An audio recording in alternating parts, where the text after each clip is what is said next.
ਸਤਿ ਸ਼੍ਰੀ ਅਕਾਲ ਜੀ। D5 channel Punjabi ਦਾ Punjab bulletin ਦੇਖ ਰਹੇ ਸਾਰੇ ਦਰਸ਼ਕਾਂ ਦਾ ਮੈਂ ਇੰਦਰਜੀਤ ਸਿੰਘ ਟਵਾਣਾ ਸਵਾਗਤ ਕਰਦਾ ਹਾਂ। ਸਭ ਤੋਂ ਪਹਿਲਾਂ ਸ਼ੁਰੂਆਤ ਕਰਦੇ ਹਾਂ ਅੱਜ ਦੀਆਂ ਮੁੱਖ ਸੁਰਖੀਆਂ ਤੋਂ। ਮੂਸੇਵਾਲਾ ਕਤਲकांड ਦਾ ਇੱਕ ਹੋਰ ਮੁਲਜ਼ਮ ਗ੍ਰਿਫਤਾਰ। ਅਮਰੀਕੀ ਪੁਲਿਸ ਨੇ ਹਿਰਾਸਤ ਵਿੱਚ ਲਿਆ ਧਰਮਨਜੋਤ ਸਿੰਘ ਕਾਹਲੋ। ਜਾਲੀ ਦਸਤਖਤਾਂ ਨੂੰ ਲੈ ਕੇ ਆਮ ਆਦਮੀ ਪਾਰਟੀ ਦਾ ਬੀਜੇਪੀ ਤੇ ਵਾਰ। ਖੁਦ ਤੇ ਲੱਗੇ ਦੋਸ਼ਾਂ ਨੂੰ ਨਕਾਰਿਆ। ਸ਼੍ਰੋਮਣੀ ਅਕਾਲੀ ਦਲ ਦਾ ਗੰਭੀਰ ਇਲਜ਼ਾਮ। सूबे के अधिकारों का कतल करने का नींह पत्थर रखने वाली कांग्रेस। लोकसभा च सिद्धू मूसेवाला कतलकांड का जिक्र। गृह मंत्री ने कहा मूसेवाला कतल के मुलजम सची नूं भारत लिया गया। हुण खबरां विस्तार नाल।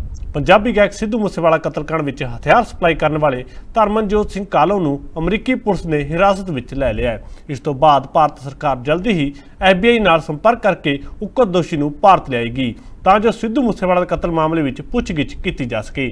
पंजाबी गायक सिद्धू मूसेवाला कतलकांड ਦਾ ਇੱਕ ਹੋਰ ਮੁਲਜ਼ਮ ਫੜਿਆ ਜਾ ਚੁੱਕਾ ਹੈ। मूसेवाला ਨੂੰ ਮਾਰਨ ਆਏ ਗੈਂਗਸਟਰਾਂ ਨੂੰ ਹਥਿਆਰ ਸਪਲਾਈ ਕਰਨ ਵਾਲੇ ਗੈਂਗਸਟਰ ਧਰਮਨਜੋਤ ਸਿੰਘ ਕਾਹਲੋ ਨੂੰ ਅਮਰੀਕਾ ਦੀ ਪੁਲਿਸ ਨੇ ਹਿਰਾਸਤ ਵਿੱਚ ਲਿਆ ਹੈ। ਸੂਤਰਾਂ ਮੁਤਾਬਿਕ ਧਰਮਨਜੋਤ ਨੂੰ ਜਲਦ ਭਾਰਤ ਲਿਆਂਦਾ ਜਾ ਸਕਦਾ ਹੈ, ਪਰ ਅਜੇ ਤੱਕ ਇਸ ਦੀ ਕੋਈ ਵੀ ਅਧਿਕਾਰਤ ਪੁਸ਼ਟੀ ਨਹੀਂ ਹੋਈ ਹੈ। ਦੱਸ ਦਈਏ ਕਿ ਲੁਧਿਆਣਾ ਦੀ CIA2 ਪੁਲਿਸ ਨੇ 9 ਮਹੀਨੇ ਪਹਿਲਾਂ मूसेवाला ਕਤਲਕਾਂਡ ਵਿੱਚ ਹਥਿਆਰਾਂ ਦੀ ਸਪਲਾਈ ਕਰਨ ਦੇ ਮਾਮਲੇ ਵਿੱਚ ਧਰਮਨਜੋਤ ਸਿੰਘ ਕਾਹਲੋ ਨੂੰ ਨਾਮਜ਼ਦ ਕੀਤਾ ਸੀ। ਗੈਂਗਸਟਰ ਤੂਫਾਨ ਅਤੇ ਮਨੀ ਰਈਆ ਨੂੰ ਗੋਇੰਦਵਾਲ ਜੇਲ੍ਹ ਤੋਂ ਲੁਧਿਆਣਾ ਪੁਲਿਸ ਪ੍ਰੋਟੈਕਸ਼ਨ ਵਾਰੰਟ ਤੇ ਲੈ ਕੇ ਆਈ ਸੀ। ਗੈਂਗਸਟਰਾਂ ਦਾ ਪੁਲਿਸ ਨੂੰ 5 ਦਿਨ ਦਾ ਰਿਮਾਂਡ ਮਿਲਿਆ ਸੀ। ਰਿਮਾਂਡ ਦੌਰਾਨ ਗੈਂਗਸਟਰਾਂ ਨੇ ਵਿਦੇਸ਼ ਵਿੱਚ ਬੈਠੇ ਗੈਂਗਸਟਰ ਗੋਲਡੀ ਬਰਾੜ ਦੇ ਸਾਥੀ ਧਰਮਨਜੋਤ ਸਿੰਘ ਕਾਹਲੋ ਦਾ ਨਾਮ ਉਗਲ ਦਿੱਤਾ ਸੀ, ਜਿਸ ਤੋਂ ਬਾਅਦ ਹੀ ਪੁਲਿਸ ਨੇ ਕਾਹਲੋ ਤੇ FIR ਦਰਜ ਕੀਤੀ ਸੀ। ਦੱਸ ਦਈਏ ਕਿ ਗੈਂਗਸਟਰ ਤੂਫਾਨ ਦੀ ਗੋਇੰਦਵਾਲ ਜੇਲ੍ਹ ਦੇ ਵਿੱਚ ਗੈਂਗ ਵਾਰ ਦੌਰਾਨ ਮੌਤ ਹੋ ਚੁੱਕੀ ਹੈ। ਗੈਂਗਸਟਰਾਂ ਨੇ ਪੁਲਿਸ ਨੂੰ ਦੱਸਿਆ ਸੀ ਕਿ ਧਰਮਨਜੋਤ ਨੇ ਹੀ ਉਹਨਾਂ ਨੂੰ ਵਿਦੇਸ਼ ਤੋਂ ਫੋਨ ਕਰਕੇ ਕਿਹਾ ਸੀ ਕਿ ਉਹ ਸਤਵੀਰ ਨੂੰ ਮਿਲਣ, ਜੋ ਉਹਨਾਂ ਨੂੰ ਆਪਣੀ ਗੱਡੀ ਦੇ ਵਿੱਚ ਮਾਨਸਾ ਪਹੁੰਚਾਏਗਾ। ਸਤਵੀਰ ਅੰਮ੍ਰਿਤਸਰ ਦੇ ਵਿੱਚ ਘੋੜਿਆਂ ਦਾ ਵਪਾਰੀ ਹੈ। ਧਰਮਨ ਨੇ ਬਦਮਾਸ਼ਾਂ ਨੂੰ 2 ਕੰਮ ਦਿੱਤੇ ਸੀ। ਇੱਕ ਕੰਮ ਹਵਾਲਾ ਰਾਸ਼ੀ ਪਹੁੰਚਾਉਣ ਦਾ ਸੀ ਅਤੇ ਦੂਜਾ ਕੰਮ ਮੂਸੇਵਾਲਾ ਨੂੰ ਮਾਰਨ ਦਾ ਸੀ। ਦੱਸ ਦਈਏ ਕਿ ਕਤਲकांड ਦੇ ਵਿੱਚ ਹਥਿਆਰ ਸਪਲਾਈ ਕਰਨ ਜਾ ਰਹੀ ਫੋਰਚੂਨਰ ਕਾਰ ਦੇ ਵਿੱਚ ਮਨੀ ਰਈਆ ਅਤੇ ਮਨਦੀਪ ਤੂਫਾਨ ਦੀ ਪਹਿਚਾਣ ਪਹਿਲਾਂ ਹੀ ਹੋ ਗਈ ਸੀ। ਤੀਜੇ ਆਰੋਪੀ ਦੀ ਪਹਿਚਾਣ ਬਾਅਦ ਵਿੱਚ ਹੋਈ ਸੀ। ਤੀਜਾ ਆਰੋਪੀ ਬਟਾਲਾ ਦਾ ਗੁਰਮੀਤ ਸੀ, ਜਿਸ ਨੂੰ ਵੀ ਗ੍ਰਿਫਤਾਰ ਕਰ ਲਿਆ ਗਿਆ ਸੀ। ਇਹਨਾਂ ਸਾਰੇ ਆਰੋਪੀਆਂ ਨੇ मूसेवाला ਕਤਲकांड ਦੇ ਕਰੀਬ 10 ਦਿਨ ਪਹਿਲਾਂ ਹੀ ਰੇਕੀ ਕਰਨੀ ਸ਼ੁਰੂ ਕਰ ਦਿੱਤੀ ਸੀ। ਇਹ ਵੀ ਜਾਣਕਾਰੀ ਮਿਲੀ ਸੀ ਕਿ ਗੋਲਡੀ ਬਰਾੜ ਅਤੇ ਧਰਮਨਜੋਤ ਦੀ ਯੋਜਨਾ ਤੋਂ ਬਾਅਦ ਹੀ ਆਰੋਪੀਆਂ ਨੇ ਫੋਰਚੂਨਰ ਕਾਰ ਦੇ ਵਿੱਚ ਪੁਲਿਸ ਦੀ ਵਰਦੀ ਰੱਖੀ ਸੀ। मूसेवाला ਦੇ ਘਰ ਨਕਲੀ ਪੁਲਿਸ ਕਰਮਚਾਰੀ ਬਣ ਕੇ ਫੇਕ ਐਨਕਾਊਂਟਰ ਕਰਨ ਦਾ ਪਲਾਨ ਬਣਾਇਆ ਗਿਆ ਸੀ। मूसेवाला ਦੇ ਨਾਲ ਸੁਰੱਖਿਆ ਕਰਮਚਾਰੀ ਸੀ, ਜਿਸ ਕਾਰਨ ਬਦਮਾਸ਼ਾਂ ਨੇ ਮੌਕੇ ਤੇ ਹੀ ਇਹ ਪਲਾਨ ਬਦਲ ਦਿੱਤਾ। ਇਹ ਪਲਾਨ ਧਰਮਨਜੋਤ ਕਾਹਲੋ ਨੇ ਗੈਂਗਸਟਰ ਗੋਲਡੀ ਬਰਾੜ ਨਾਲ ਮਿਲ ਕੇ ਬਣਾਇਆ ਸੀ। ਉਹਦੇ ਦੂਜੇ ਪਾਸੇ ਹੁਣ ਇਹ ਵੀ ਇੱਕ ਜਾਣਕਾਰੀ ਮਿਲੀ ਹੈ ਕਿ ਰਾਸ਼ਟਰੀ ਜਾਂਚ ਏਜੰਸੀ NIA ਨੇ ਲਾਰੈਂਸ ਬਿਸ਼ਨੋਈ ਅਤੇ ਬੰਬੀਹਾ ਗੈਂਗ ਦੇ ਗੈਂਗਸਟਰਾਂ ਖਿਲਾਫ 2 ਸਪਲੀਮੈਂਟਰੀ ਚਾਰਜ ਸ਼ੀਟ ਦਾਖਲ ਕਰ ਦਿੱਤੀਆਂ ਨੇ, ਜਿਸ ਵਿੱਚੋਂ 3 ਗੈਂਗਸਟਰ ਲਾਰੈਂਸ ਬਿਸ਼ਨੋਈ ਗੈਂਗ ਦੇ ਹੈ ਅਤੇ 9 ਗੈਂਗਸਟਰ ਬੰਬੀਹਾ ਗੈਂਗ ਦੇ ਦੱਸੇ ਜਾ ਰਹੇ ਨੇ। ਦੱਸ ਦਈਏ ਕਿ ਕੁੱਲ 12 ਗੈਂਗਸਟਰਾਂ ਖਿਲਾਫ ਇਹ ਚਾਰਜ ਸ਼ੀਟ ਦਾਖਲ ਕੀਤੀ ਗਈ ਹੈ। ਇਸ ਤੋਂ ਪਹਿਲਾਂ ਵੀ NIA ਨੇ 21 ਮਾਰਚ ਅਤੇ 24 ਮਾਰਚ ਨੂੰ ਦੋਵਾਂ ਗੈਂਗ ਦੇ ਗੈਂਗਸਟਰਾਂ ਖਿਲਾਫ ਚਾਰਜ ਸ਼ੀਟ ਦਾਖਲ ਕੀਤੀ ਸੀ। ਜ਼ਿਕਰਯੋਗ ਹੈ ਕਿ ਅੱਤਵਾਦੀਆਂ ਅਤੇ ਗੈਂਗਸਟਰਾਂ ਖਿਲਾਫ NIA ਵੱਲੋਂ ਲਗਾਤਾਰ ਕਾਰਵਾਈਆਂ ਕੀਤੀਆਂ ਜਾ ਰਹੀਆਂ ਨੇ। NIA ਹੁਣ ਤੱਕ 38 ਅੱਤਵਾਦੀਆਂ ਅਤੇ ਗੈਂਗਸਟਰਾਂ ਖਿਲਾਫ ਚਾਰਜ ਸ਼ੀਟ ਦਾਖਲ ਕਰ ਚੁੱਕੀ ਹੈ। ਇਸ ਦੇ ਵਿੱਚ ਅੱਤਵਾਦੀ ਲਖਬੀਰ ਸਿੰਘ ਲੰਡਾ ਵੀ ਸ਼ਾਮਲ ਹੈ। ਇਸ ਤੋਂ ਇਲਾਵਾ 14 ਗੈਂਗਸਟਰ ਲਾਰੈਂਸ ਗੈਂਗ ਅਤੇ 12 ਗੈਂਗਸਟਰ ਬੰਬੀਹਾ ਗੈਂਗ ਦੇ ਸ਼ਾਮਲ ਨੇ। ਆਮ ਆਦਮੀ ਪਾਰਟੀ ਦੇ ਰਾਜ ਸਭਾ ਮੈਂਬਰ ਰਾਘਵ ਚੱਡਾ ਤੇ ਭਾਜਪਾ ਨੇ ਦਿੱਲੀ ਸੇਵਾ ਬਿੱਲ ਲਈ ਪ੍ਰਸਤਾਵ 'ਚ ਫਰਜ਼ੀ ਦਸਤਖਤ ਕਰਨ ਦਾ ਦੋਸ਼ ਲਗਾਇਆ ਹੈ, ਜਿਸ ਤੋਂ ਬਾਅਦ ਸੰਸਦ ਰਾਘਵ ਚੱਡਾ ਨੇ ਫਰਜ਼ੀ ਦਸਤਖਤਾਂ ਦੇ ਮੁੱਦੇ ਤੇ ਪ੍ਰੈਸ ਕਾਨਫਰੰਸ ਕੀਤੀ। ਚੱਡਾ ਨੇ ਭਾਜਪਾ ਦੇ ਦੋਸ਼ਾਂ ਨੂੰ ਨਿਰਾਧਾਰ ਦੱਸਦੇ ਹੋਏ ਕਿਹਾ ਕਿ ਫਰਜ਼ੀ ਦਸਤਖਤਾਂ ਦੀ ਅਫਵਾਹ ਫੈਲਾਈ ਗਈ ਹੈ।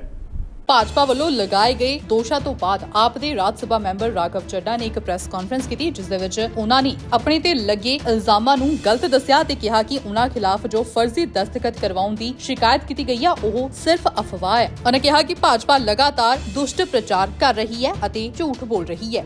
रूल की किताब में कहीं नहीं लिखा कि सिलेक्ट कमेटी में किसी भी शख्स का मेंबर का नाम देने के लिए आपको उस प्रस्तावित प्रपोज्ड मेंबर की रिटन कंसेंट या सिग्नेचर चाहिए। लेकिन एक झूठा प्रचार फैलाया गया कि फर्जीवाड़ा हो गया साइन का।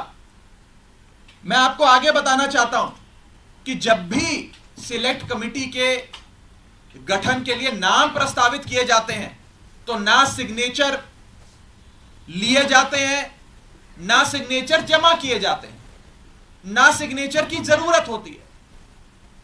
No signatures are required, no signatures are taken and no signatures are submitted। तो जब किसी का हस्ताक्षर लिया ही नहीं, जब कोई हस्ताक्षर जमा किया ही नहीं, तो ये फर्जी साइन का जो एक अफवाह फैलाई जा रही है, ये सरासर गलत, झूठ और बेबुनियाद है। और ये मैं कानून की पोजीशन के हिसाब से बता रहा हूं। और मैं आज इस मंच से बीजेपी के नेताओं को चुनौती देता हूं कि वो कागज लेकर आए मेरे सामने, show me that piece of paper जिसपे ये दस्तखत है। जब कोई दस्तखत है ही नहीं, जब सिग्नेचर होता ही नहीं, तो फर्जी सिग्नेचर की बात कहां से आ गई? अगर आप कह रहे हैं मैंने कोई कागज जमा किया है जिसमें गलत तरीके से किसी के साइन किए गए हैं, तो वो कागज लेकर आओ, मैं आपको चुनौती देता हूं आज।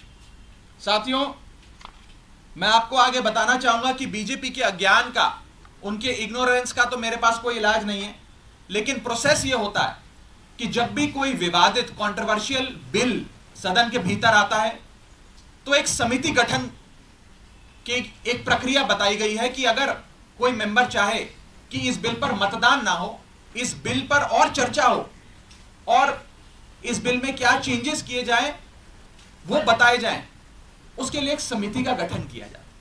उस समिति में कुछ नाम प्रस्तावित किए जाते और जिस शख्स को उस समिति में नहीं रहना, वो अपना नाम विड्रॉ कर लेता है। ये प्रपोजल है, ये प्रस्ताव है, किसी को जर जबरदस्ती नहीं बिठा दिया। कंप्लेंट्स दर्ज हुई, जिस मामले को कमिटी ऑफ प्रिविलेजेस को रेफर करा गया, उसका ये पार्लियामेंट्री बुलेटिन है, सरकारी डॉक्यूमेंट है। मैं आज बहुत सबूत लाया हूं दिखाने के लिए आप सबको, ताकि दूध का दूध और पानी का पानी हो जाए। ये पार्लियामेंट्री बुलेटिन है जिसके तहत मेरे खिलाफ जो कंप्लेंट्स आई उसे विशेषाधिकार समिति को विचार के लिए भेजा गया। इस पूरी पार्लियामेंट्री बुलेटिन में कहीं भी फर्जीवाड़ा, फोर्जरी, फोर्ज्ड साइन, सिग्नेचर, हस्ताक्षर, किसी भी शब्द का प्रयोग नहीं किया गया। सिर्फ इतना बोला गया कि इसकी जांच करके बताइए।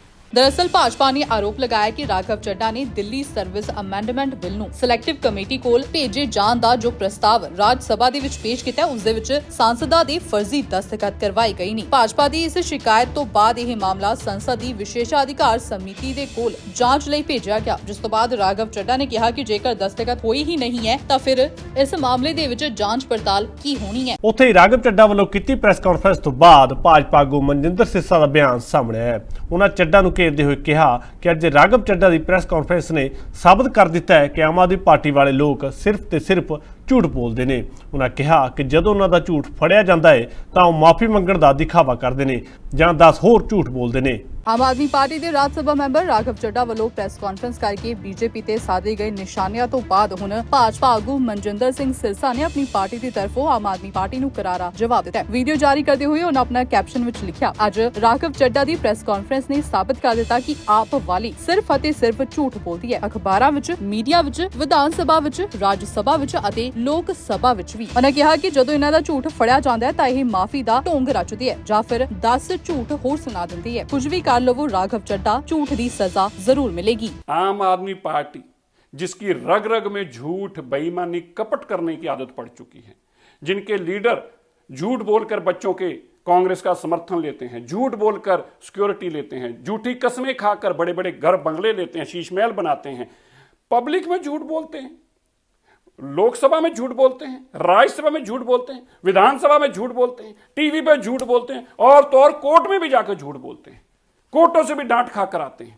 और ऐसे लोग जब राज्यसभा में राघव चड्ढा जैसा आदमी झूठ और बेईमान की दुकान लेकर जाता है, विपक्ष के 5 मेंबर पार्लियामेंट खड़े होकर कहते हैं ये बेईमान है, हमने इसका समर्थन देने की कोई कभी बात नहीं कही, उस वक्त तो राघव चड्ढा मुंह में फेविकॉल डालकर बैठा रहता है, क्योंकि पता चल गया बेईमानी की दुकान मौके पर पकड़ी गई।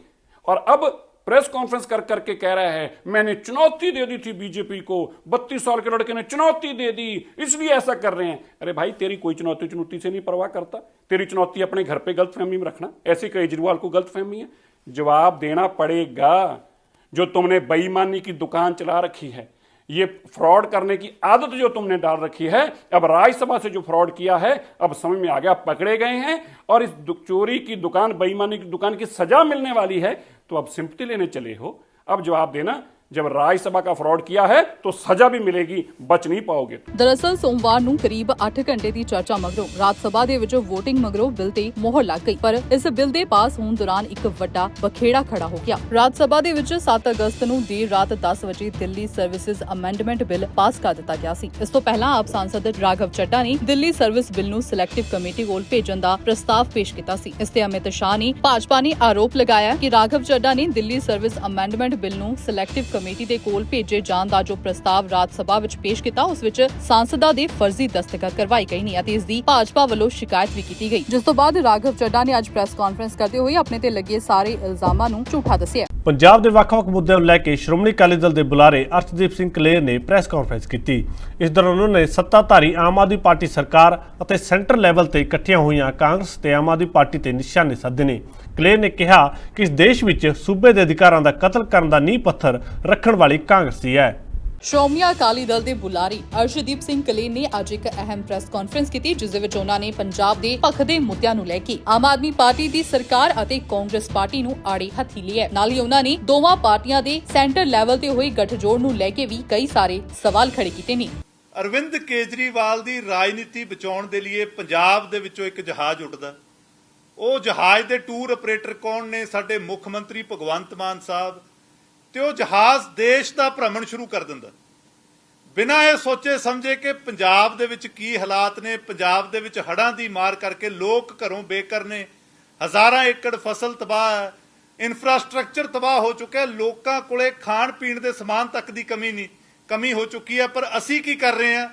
ਅਸੀਂ ਸਿਰਫ ਅਰਵਿੰਦ ਕੇਜਰੀਵਾਲ ਦੀ ਰਾਜਨੀਤੀ ਬਚਾਉਣੀ ਹੈ, ਚਾਹੇ ਸਾਰਾ ਸੂਬਾ ਅਸੀਂ ਬਲੀ ਚੜਾ ਦਈਏ।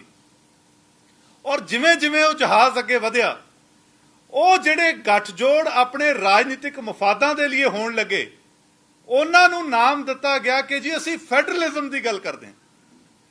ਦੇਖੋ, ਜਦੋਂ ਕਾਂਗਰਸ ਤੇ ਆਮ ਆਦਮੀ ਪਾਰਟੀ ਇਹ ਗੱਲ ਕਹਿਣ ਕਿ ਅਸੀਂ ਫੈਡਰਲਿਜ਼ਮ ਦੀ ਗੱਲ ਕਰਦੇ ਹਾਂ, ਇਹ ਬਿਲਕੁਲ ਉਸੇ ਤਰੀਕੇ ਹੈ ਜਿੱਦਾਂ ਦੇਸ਼ ਦੀ ਆਜ਼ਾਦੀ ਤੋਂ ਪਹਿਲਾਂ 1947 ਤੋਂ ਪਹਿਲਾਂ ਜਿਹੜੀ ਬ੍ਰਿਟਿਸ਼ ਸਰਕਾਰ ਸੀ, ਉਹ ਕਵੇ ਕਿ ਜੀ ਅਸੀਂ ਆਜ਼ਾਦੀ ਦੇ ਉੱਤੇ ਸੈਮੀਨਾਰ ਕਰਾ ਰਹੇ ਹਾਂ, ਜਾਂ ਜਿਹੜਾ ਜਗਦੀਸ਼ ਟਾਈਟਲਰ ਹੈ, ਸੱਜਣ ਕੁਮਾਰ ਹੈ, ਜਿਹੜਾ ਭਗਤ ਹੈ, ਉਹ ਕਹਿਣ ਕਿ ਜੀ ਅਸੀਂ ਜੈਨੋਸਾਈਡ ਦੇ ਉੱਤੇ ਗੱਲ ਕਰਨੀ ਹੈ, ਜੈਨੋਸਾਈਡ ਨਹੀਂ ਹੋਣਾ ਚਾਹੀਦਾ।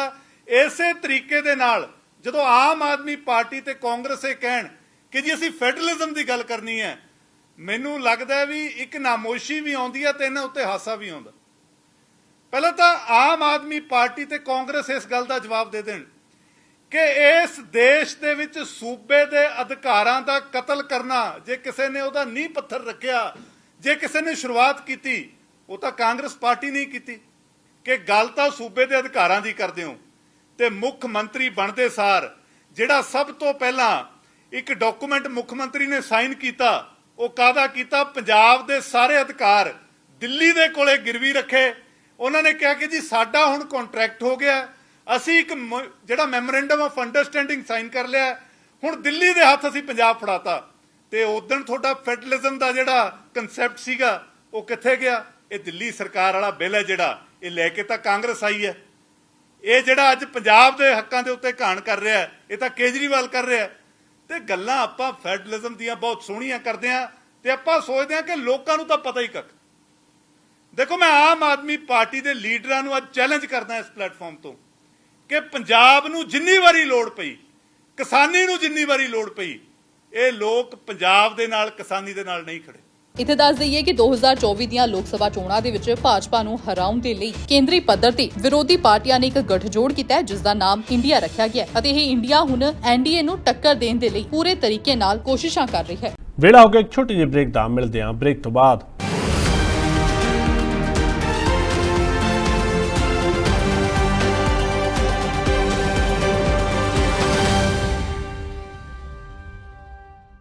ਸਤਿ ਸ਼੍ਰੀ ਅਕਾਲ ਜੀ, ਮੈਂ ਹਾਂ ਕੁਲਰਾਜ ਰੰਧਾਵਾ ਤੇ ਤੁਸੀਂ ਵੇਖ ਰਹੇ ਹੋ D5 ਚੈਨਲ ਪੰਜਾਬੀ, ਜਿਹੜਾ ਲਾਂਚ ਹੋ ਚੁੱਕਾ ਹੈ ਹੁਣ ਕੈਨੇਡਾ ਵਿੱਚ।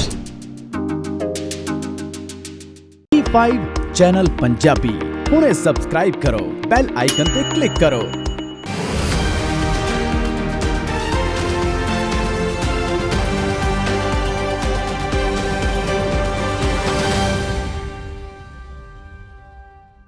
ਬ੍ਰੇਕ ਤੋਂ ਬਾਅਦ ਸਾਰਿਆਂ ਦਾ ਇੱਕ ਵਾਰ ਫਿਰ ਸਵਾਗਤ ਹੈ। ਵੱਧਦੇ ਹਾਂ ਅਗਲੀ ਖਬਰ ਵੱਲ।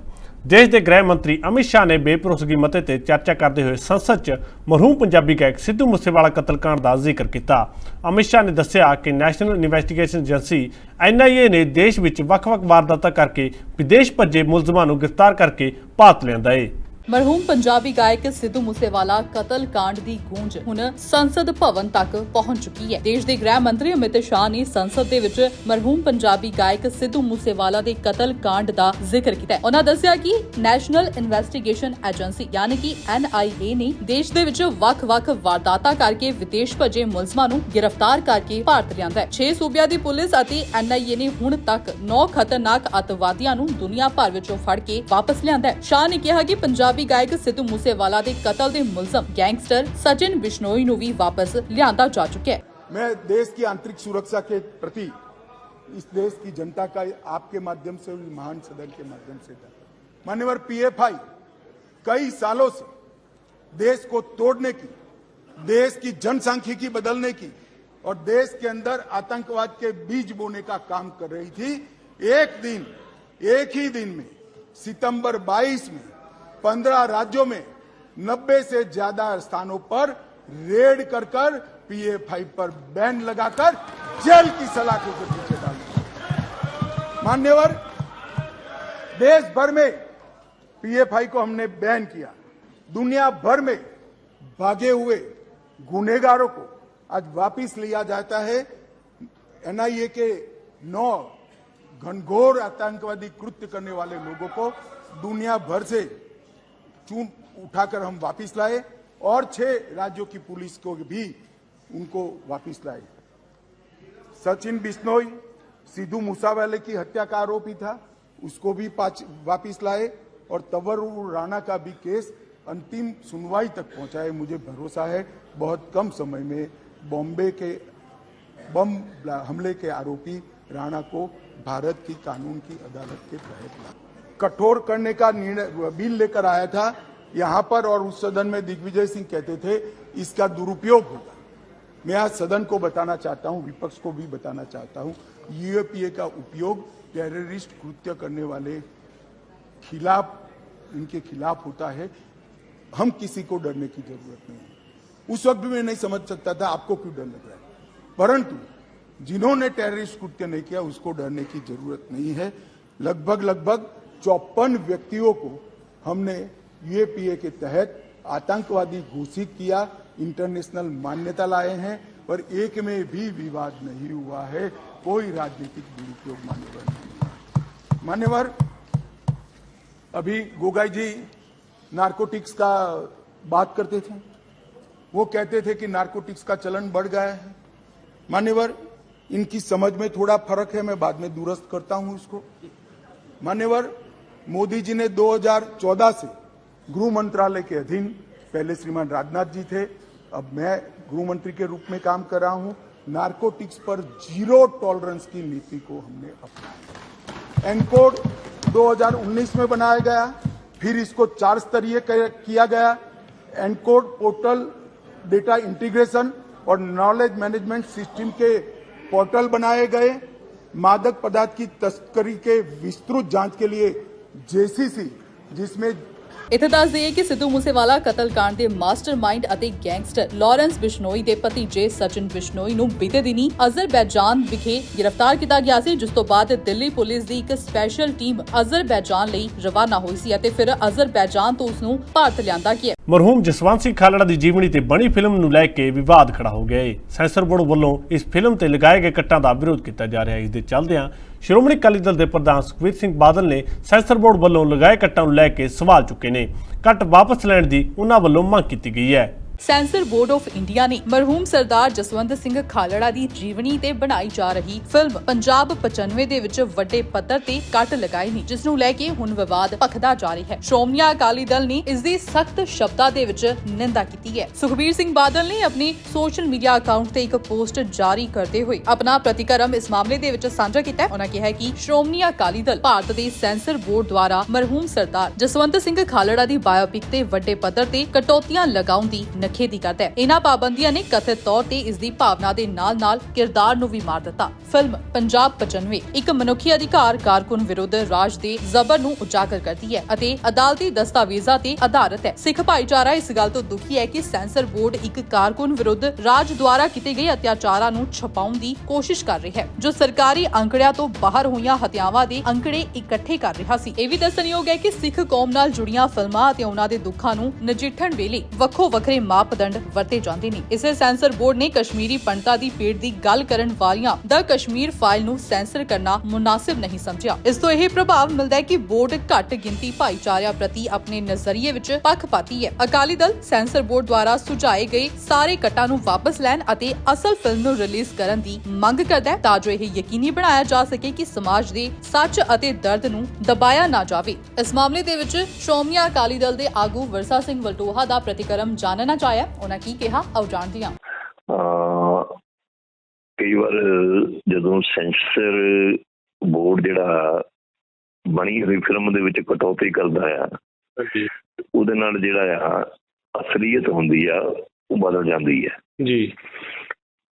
ਤੇ ਜੋ ਉਹਨਾਂ ਦੀ ਜ਼ਿੰਦਗੀ ਦੀ, ਉਹਨਾਂ ਦਾ ਜੀਵਨ ਹੈ ਜਾਂ ਜੋ ਕੁਝ ਵਾਪਰਿਆ ਹੈ ਜੀ, ਤੇ ਜੇ ਉਹਦੇ ਵਿੱਚੋਂ ਕਿਸੇ ਵੀ ਤਰ੍ਹਾਂ ਦਾ ਕੁਝ ਸੈਂਸਰ ਬੋਰਡ ਵਿੱਚੋਂ ਕੱਟ ਕਰ ਦਿੰਦਾ ਆ ਤੇ ਉਹਦੇ ਨਾਲ ਫਿਲਮ ਦਾ ਅਰਥ ਜਾਂ ਆਪਾਂ ਕਹਿ ਲਈਏ ਕਿ ਜਿਹੜੀ ਇੱਕ ਬੜੀ ਵੱਡੀ ਹਿਸਟਰੀ ਹੈ ਜਿਹੜੇ ਉਹਨਾਂ ਨੇ ਸਿਰਜੀ ਹੈ ਭਾਈ ਜਸਵੰਤ ਸਿੰਘ ਖਾਲੜਾ ਹੋਰਾਂ ਨੇ ਜੀ, ਬਿਲਕੁਲ ਉਹਨੂੰ ਕਿਸੇ ਨਾ ਕਿਸੇ ਰੂਪ 'ਚ ਖੋੜਾ ਲੱਗਦਾ ਹੈ। ਜਿਸ ਤਰੀਕੇ ਦੇ ਨਾਲ ਮਨੁੱਖੀ ਅਧਿਕਾਰਾਂ ਦਾ ਹਨਨ ਕੀਤਾ ਗਿਆ ਔਰ ਜਿਸ ਤਰ੍ਹਾਂ ਸਿੱਖ ਨੌਜਵਾਨਾਂ ਨੂੰ ਅਣਪਛਾਤੇ ਕਹਿ ਕੇ ਸਾੜਿਆ ਗਿਆ ਤੇ ਜਿਸ ਮਿਸ਼ਨ ਨੂੰ ਲੈ ਕੇ ਭਾਈ ਜਸਵੰਤ ਸਿੰਘ ਖਾਲੜਾ ਮਨੁੱਖੀ ਅਧਿਕਾਰਾਂ ਲਈ ਲੜੇ ਨੇ, ਉਹ ਮਨੁੱਖੀ ਅਧਿਕਾਰਾਂ ਵਾਸਤੇ ਲੜੇ ਨੇ ਔਰ ਮਨੁੱਖੀ ਅਧਿਕਾਰਾਂ ਦੇ ਪਹਿਰੇਦਾਰ ਸੀਗੇ।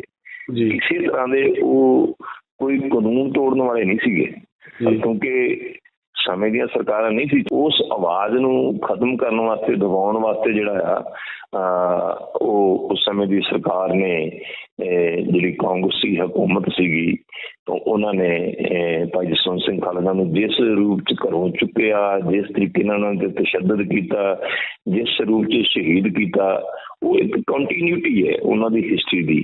ਤੇ ਜੇ ਉਹਦੇ ਵਿੱਚੋਂ ਹੀ ਕਿਸੇ ਤਰ੍ਹਾਂ ਦੀ ਕੋਈ ਕਟਿੰਗ ਹੋ ਜਾਂਦੀ ਹੈ ਤੇ ਉਹ ਫਿਰ ਜਿਹੜਾ ਆ ਉਸ ਫਿਲਮ ਦੇ ਨਾਲ ਬੇਇਨਸਾਫੀ ਹੋਊਗੀ ਔਰ ਫਿਲਮ ਦੇ ਨਾਲ ਨਹੀਂ, ਲੋਕਾਂ ਦੇ ਨਾਲ ਵੀ ਜਿਹੜਾ ਇੱਕ ਤਰ੍ਹਾਂ ਦੀ ਬੇਇਨਸਾਫੀ ਹੋਊਗੀ। ਦੱਸ ਦਈਏ ਕਿ ਪੰਜਾਬ 95 ਨਾਮ ਤੋਂ ਇਹ ਫਿਲਮ ਰਿਲੀਜ਼ ਹੋਣੀ ਹੈ ਅਤੇ ਇਹ ਫਿਲਮ ਮਰਹੂਮ ਜਸਵੰਤ ਸਿੰਘ ਖਾਲੜਾ ਦੀ ਜੀਵਨੀ ਤੇ ਆਧਾਰਿਤ ਹੈ। ਇਸ ਵਿੱਚ ਦਿਲਜੀਤ ਦੋਸਾਂਝ ਮੁੱਖ ਕਿਰਦਾਰ ਨਿਭਾ ਰਹੇ ਨੇ। ਦੱਸਣਯੋਗ ਹੈ ਕਿ ਖਾਲੜਾ ਉਹ ਨੇ ਜਿਨ੍ਹਾਂ ਨੇ ਪੂਰੀ ਜਾਂਚ ਕੀਤੀ ਕਿ ਜਿਹੜੀਆਂ ਲਾਸ਼ਾਂ ਨੂੰ ਅਣਪਛਾਤੇ ਕਹਿ ਕੇ ਉਹਨਾਂ ਦਾ ਦਾਹ ਸੰਸਕਾਰ ਕੀਤਾ ਗਿਆ, ਉਹਨਾਂ ਦੀ ਪਛਾਣ ਕਰਵਾਈ ਅਤੇ ਉਹਨਾਂ ਨੂੰ ਮੁਆਵਜ਼ਾ ਦਿਵਾਇਆ ਅਤੇ ਫਿਰ ਉਹਨਾਂ ਦਾ ਹੀ ਕਤਲ ਕਰ ਦਿੱਤਾ ਗਿਆ। ਸਾਬਕਾ ਕੇਂਦਰੀ ਮੰਤਰੀ ਤੇ ਬਠਿੰਡਾ ਤੋਂ ਐਮਪੀ ਹਰਸਿਮਰਤ ਕੌਰ ਬਾਦਲ ਨੇ ਇੱਕ ਵਾਰ ਫਿਰ ਸਿੱਖ ਮਸਲਿਆਂ ਦਾ ਮੁੱਦਾ ਲੋਕ ਸਭਾ ਚੁੱਕਿਆ। ਆਪਣੇ ਸੰਬੋਧਨ ਦੌਰਾਨ ਹਰਸਿਮਰਤ ਕੌਰ ਬਾਦਲ ਨੇ ਕਿਹਾ ਕਿ ਸਿੱਖ ਕੌਮ ਦਹਾਕਿਆਂ ਤੋਂ ਪਹਿਲਾਂ ਕਾਂਗਰਸ ਪਾਰਟੀ ਦੇ ਹੱਥੋਂ ਵਿਤਕਰੇ ਦਾ ਸ਼ਿਕਾਰ ਹੁੰਦੀ ਆ ਰਹੀ ਹੈ, ਜਦੋਂ ਕਿ ਹੁਣ ਭਾਜਪਾ ਦੀ ਅਗਵਾਈ ਵਾਲੀ ਕੇਂਦਰ ਸਰਕਾਰ ਸਿੱਖਾਂ ਦੇ ਧਾਰਮਿਕ ਮਸਲਿਆਂ 'ਚ ਦਖਲਅੰਦਾਜ਼ੀ ਕਰ ਰਹੀ ਹੈ, ਕੌਮ ਨਾਲ ਕੀਤੇ ਵਾਅਦਿਆਂ ਤੋਂ ਮੁੱਕਰ ਰਹੀ ਹੈ।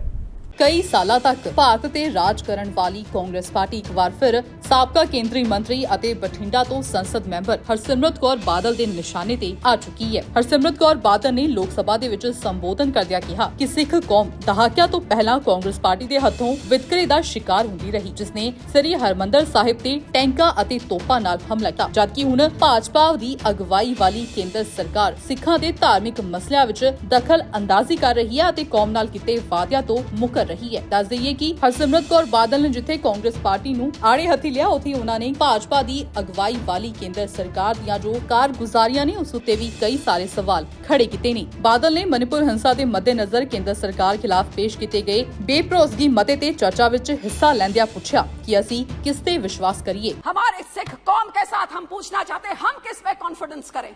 इन्होंने जो किया आपके सामने हमारे कत्लेआम करे, हमारे धार्मिक संस्था पे अकाल तख्त साहब गोल्डन टेम्पल को टैंक से आर्मी से बिल्कुल टेटेरी करके खत्म कर दिया, हमारे पंजाब के टुकड़े टुकड़े करके पंजाबी स्पीकिंग एरिया निकाल के दूसरी स्टेट बना दी, हमारी राजधानी हमसे खोली, हमारा पानी हमसे खो लिया। कौन सा अत्याचार इन्होंने नहीं किया है, लेकिन इन्होंने क्या किया है? ये कौन से कोई कम है मैं यहाँ पे ये पूछना चाहती हूँ कि जो सिखों ने 1947 में देश का साथ दिया, देश की आजादी के लिए सबसे बड़ी कुर्बानियां हमने दी, हर एक अल्पसंख्यक ने दी, क्योंकि सब माइनॉरिटीज ने देश की आजादी में योगदान दिया। लेकिन मुझे मान है हमारे सिखों ने सबसे बड़ी, जो फांसी की आप लिस्ट में गिन लीजिए, काला पानी में देख लिए, सबसे ज्यादा हमारे पंजाब के जिन्होंने इस देश को आजाद किया। और आजादी के बाद ये देश 1966 में जब खाने को अन्न पूरा नहीं होता था, the country was looking at starvation, हमारे किसान है जो ग्रीन रेवोल्यूशन लाके उन्होंने इस देश का पेट भरने का काम किया।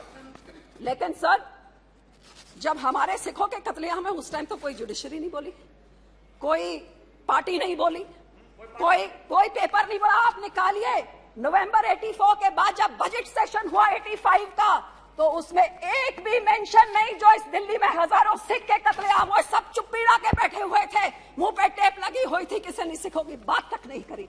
और यही कारण है कि आज तक सिखों को इंसाफ नहीं मिला। और कभी मणिपुर होता है, कभी नूह होता है, कभी राजस्थान होता है, जो उस टाइम एक्शन ले लिया होता। जम्मू कश्मीर, गुजरात, सब कुछ होता है। हमारे बंदी सिख 30-30 साल से जेल में सड़ रहे हैं। गुरु साहब के 550 साल, गुरु नानक देव जी के, इन्होंने रिटर्न, इस सरकार ने कहा था कि उनको छोड़ा जाएगा, तो क्यों आज तक नहीं छोड़ा है? मैं इनसे जवाब मांगना चाहती हूँ। तो सिखों के खिलाफ हमेशा ये बेइंसाफी रही है सर। जिन्होंने अपने देश के लिए जान दी, उनके साथ ये होता है। सब पंजाब में इन्होंने जो किया बताया, ये क्या कर रहे हैं पिछले 3 सालों से, जब से अकाली दल से गठबंधन टूटा है।